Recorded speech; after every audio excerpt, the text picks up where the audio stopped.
حدیث نمبر 2951۔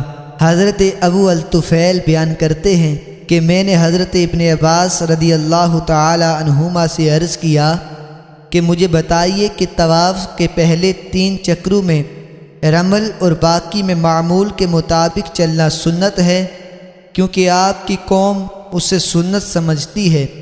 انہوں نے فرمایا کہ ان لوگوں نے سچ بھی کہا اور جھوٹ بھی بولا۔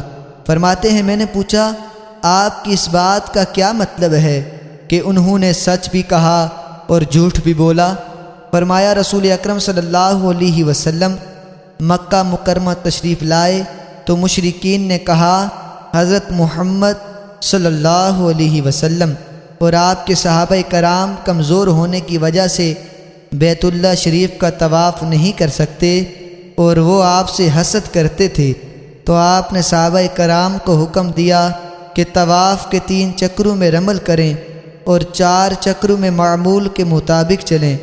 راوی فرماتے ہیں میں نے حضرت ابن عباس رضی اللہ تعالی عنہما سے کہا کہ مجھے صفا مروہ کے درمیان سعی کے بارے میں بتائیں کہ یہ سواری کی حالت میں سنت ہے، کیونکہ آپ کی قوم کا خیال ہے کہ یہ سنت ہے۔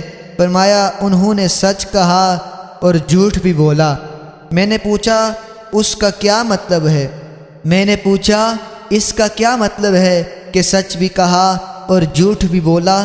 حضرت ابن عباس رضی اللہ تعالی عنہما نے فرمایا کہ لوگوں کا ہجوم ہو گیا اور وہ کہنے لگے یہ محمد صلی اللہ علیہ وسلم ہے، یہ محمد صلی اللہ علیہ وسلم ہے، حتیٰ کہ کنواری لڑکیاں بھی گھر سے نکل آئی اور نبی اکرم صلی اللہ علیہ وسلم لوگوں کو اپنے سامنے سے نہیں ہٹاتے تھے۔ جب ہجوم زیادہ ہوا تو آپ سوار ہو گئے۔ اب پیدل چلنا اور سعی کرنا افضل ہے۔